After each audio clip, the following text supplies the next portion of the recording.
કેમ છો બધાએ મજામાં જ હશો તો આજના વિડીયોની કરીએ શરૂઆત। તો ઘરનું બધું જ કામકાજ પતી ગયું છે તો કીધું ચાલો હવે વિડીયોની શરૂઆત કરીએ।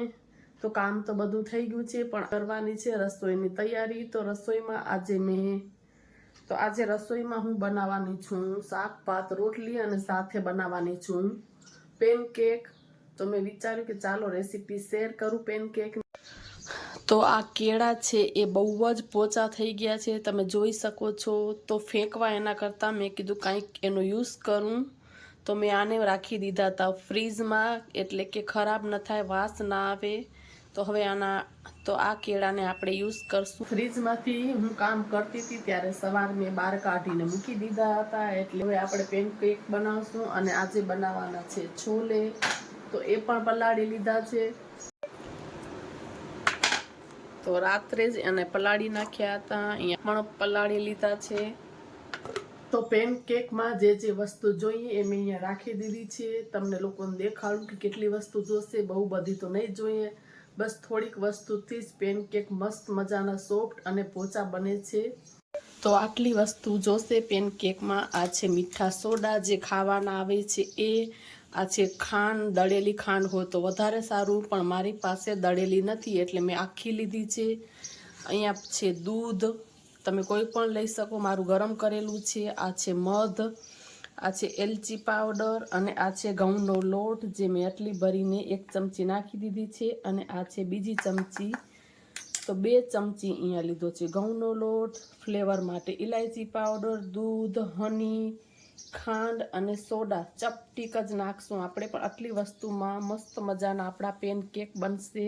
તો થોડો સમય હતો તો માથામાં તેલ પણ નાખી લીધું છે ફટાફટ, કેમ કે પછી મને હેર વોશ કરવા છે તો તેલ નખાણું નહોતું। તો હવે કરીએ આપણે પેનકેક। તો એકદમ આવા પોચા પડી ગયા છે, એકદમ ગળી ગયા છે કેળા, તમે જોઈ શકો છો। તો આ તો કોઈ ખાય જ નહીં, એટલા માટે મેં વિચાર્યું કે કાંઈક રેસીપીમાં યુઝ કરી લઈ। તો બસ પેનકેક મસ્ત આના બને છે એકદમ। તો 3-4 કેળા છે એને હું આવી રીતે બધાને છોલી લઈશ। મિક્સર જાર લઈ લેશું, એની અંદર આપણે નાખી દઈશું આ પાકેલા કેળા। આ 2 ચમચી ઘઉંનો લોટ લીધો છે, તમે ઈચ્છો તો મેંદાનો લોટ પણ લઈ શકો છો, તો આપણે તે હેલ્ધી જ બનાવવા છે એટલા માટે મેં અહીંયા લીધો છે ઘઉંનો લોટ 2 ચમચી। પછી આપણે એની અંદર એડ કરશું અડધાથી થોડું ઉપર ગ્લાસ, પોણો ગ્લાસથી થોડુંક ઓછું દૂધ છે એ નાખી દેશું। તો બસ આટલી વસ્તુ નાખીને આપણે પહેલાં એને બ્લેન્ડ કરી લેશું મિક્સરમાં, એના પછી બીજી વસ્તુ આપણે નાખશું। તો બસ મિક્સરમાં એને કરી લેશું આપણે બ્લેન્ડ। કિચનને અવોઇડ કરો, બધું કામ બી બાકી પડ્યું છે કરવાનું।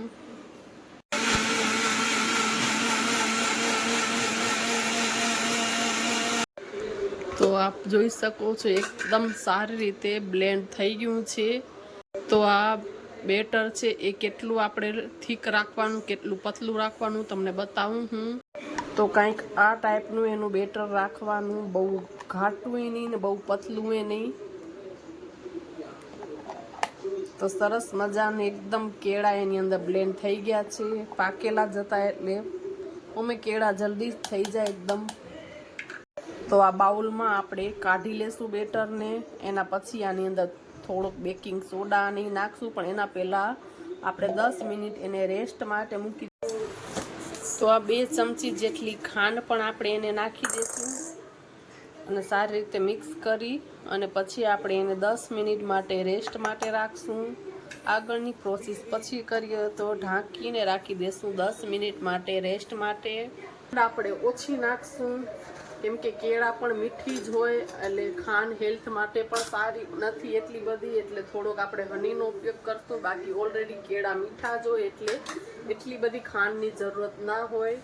બસ 10 મિનિટ થઈ જાય એટલે પછી આપણે આગળ વધીએ। તો 10 મિનિટ થઈ ગઈ છે, હવે આપણે આગળની પ્રોસેસ કરીએ। તો 1 ચપટી જેટલું જે મીઠું છે એ આપણે નાખશું, બહુ બધું નથી નાખવાનું, 1 જ ચપટી નાખવાનું છે। અને થોડોક એલચીનો પાવડર નાખશું તો એનું ફ્લેવર બહુ સરસ આવે, સ્મેલ આવે। અને 1 ચપટી જેટલા આપણે બેકિંગ સોડા છે એ નાખશું। તો બસ થોડાક આપણે સોડા નાખશું, પછી સારી રીતે એને મિક્સ કરી લેશું એકદમ. તો બસ આપણું બેટર તૈયાર છે પેનકેક બનાવવા માટે. તો બેટર આપણું મસ્ત મજાનું રેડી છે. અહીંયા પેન ગરમ પણ થવા મૂકી દીધું છે. મેં લીધું છે નોનસ્ટિકનું પેન, તો જરાય ચીપકે જ નહીં એની અંદર, એટલે મેં નોનસ્ટિકનું પેન લીધું છે. તમે પેન પણ ગરમ થઈ ગયું છે. તો આવી રીતે આપણે એને નાના નાના પેનકેક બનાવશું. તો હું આવી રીતના 2 ભેગા બનાવીશ.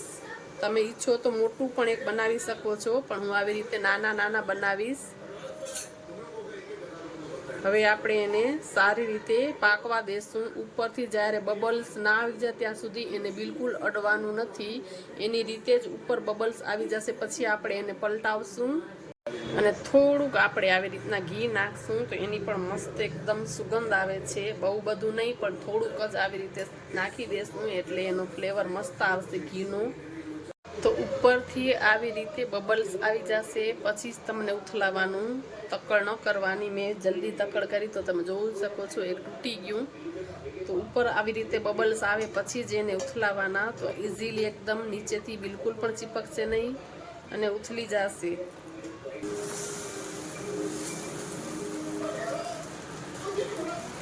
એકદમ ગોલ્ડન બ્રાઉન થાય ત્યાં સુધી એને શેકવાના. તો બીજું પણ હું આવી રીતે જ પલટાવી લઈશ.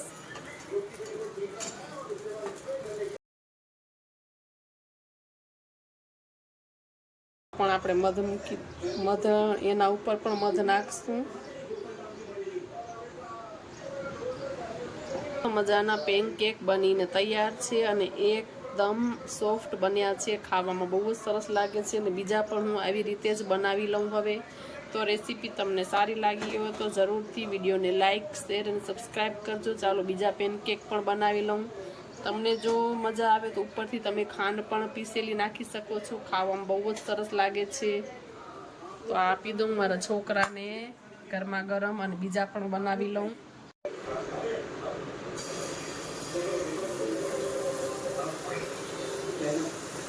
એક મોટો જ આખો બનાવી લઈશ. તમે નાના નાના પણ બનાવી શકો ને આવી રીતે મોટા પણ બનાવી શકો છો. તો આને આપણે હવે પાકવા દેશું.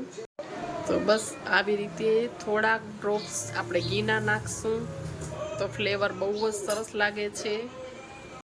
તો આને પણ પલટાવી દીધું છે. એકદમ ગોલ્ડન બ્રાઉન થાય એવું મસ્ત પાકી ગયું છે. તો બસ એને નીચે ઉતારી લેશું. હવે એના પર પણ હું મધ છે એ લગાવી લઈશ. તો બહુ જ સરસ લાગે છે ખાવામાં. અને મારા માટે થોડુંક મોટું જેવું બનાવી લીધું છે. બસ થોડાક ડ્રોપ્સ આવી રીતે મધના નાખી દઈશ. તો આપણા પેનકેક છે બનીને તૈયાર છે. બધા ખવાઈ ગયા છે. આ એક જ વધ્યું છે. બસ હવે હું પણ જમી લઈશ ફટાફટ. મારા માટે રોટલી બનાવી લઉં. અને ખાવામાં તો બહુ જ ટેસ્ટી ને બન્યા છે. મેં થોડાક ચાખ્યું. મેં એક બાઈટ ચાખ્યું, મારા છોકરાને દેતી હતી તો એકદમ સોફ્ટ બન્યા છે. તમને બતાવું હમણાં હું જમું એટલે. આ મસ્ત મજાનું છોલેનું શાક બનીને આપણું તૈયાર છે. ભાત પણ થઈ ગયા છે. બસ ખાલી રોટલી કરવી છે.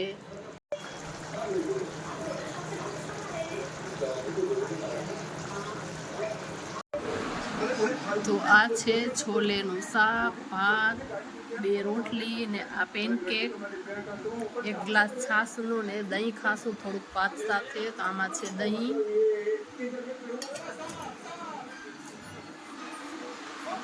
તો બસ સૌથી પહેલાં જો પેનકેક છે એ તમને બતાવું. તો તમે જોઈ શકો છો એકદમ સોફ્ટ ને પોચો બન્યો છે. એક જ આંગળીથી તૂટી જાય એવા મસ્ત સોફ્ટ બન્યા છે ને એકદમ સોફ્ટ. તો ટેસ્ટ કરીએ આપણે. જરૂરથી ટ્રાય કરજો એકવાર બનાવવાની. બહુ જ સરસ ને સોફ્ટ બન્યા છે. તો પહેલાં જમી લઉં પછી હવે મળીએ. હમણાં જ થોડી વાર થઈ ઉઠી, હસબન્ડ માટે ચાય બનાવી. એ ચાય પીને ગયા ઓફિસે. અને હવે આપણે કાંઈક ખાશું થોડુંક ફ્રૂટ. તો ફ્રીજમાં જોઈએ શું પડ્યું છે. તો અહીંયા છે કાકડી, આ છે ખાર, આ પોચું પણ છે, એ પણ એક પડ્યું છે, ડ્રેગન ફ્રૂટ પણ હતા, આ રહ્યા ડ્રેગન ફ્રૂટ પણ છે, આ ખારેક ગરી ગઈ છે થોડી, તો ડ્રેગન ફ્રૂટ તો મેં કાલે જ ખાધું હતું, થોડી ખારેક એના કરતાં લઈ લઈએ. તો આ મસ્ત મજાની ખારેક ખાશું વાડીની ઓર્ગેનિક. તો આ ખારેક ખાશું બહુ જ મસ્ત છે, મીઠી ઓર્ગેનિક છે, હસબન્ડ લઈ આવ્યા હતા વાડીથી. તો બેસીને ખાઈશ ખારેક. અને વિડીયાનો એન્ડ પણ નહોતો કર્યો એટલે મેં ફોન ઉપાડ્યો કે એન્ડ પણ કરી દઉં ને બસ ખારેક પણ ખાઈ લઉં. તો હજી 4:30 વાગ્યા છે. આજ થોડુંક લેટ થઈ ગયું, નહીંતર 4 વાગે હું કાંઈ ખાઈ લઉં એકાદું ફ્રૂટ. તો બસ બેસીને ખાઈશ, પછી 6 વાગે જઈશ યોગા ક્લાસ. આવી જ રીતે ડેલી રૂટીન ચાલ્યા કરે છે. તો આજના વિડીયાને અહીંયા જ એન્ડ કરીએ છીએ. જો તમને લોકોને વિડીયો પસંદ આવતો હોય, ગમતો હોય તો વિડીયોને જરૂર લાઈક કરજો, શેર કરજો અને ચેનલને સબસ્ક્રાઈબ કરજો. આપણે આવા જ વિડીયા બનાવતા રહીશું. તો મળીએ બીજા વિડીયોમાં. ત્યાં સુધી જય શ્રી કૃષ્ણ, હર હર મહાદેવ બધાને.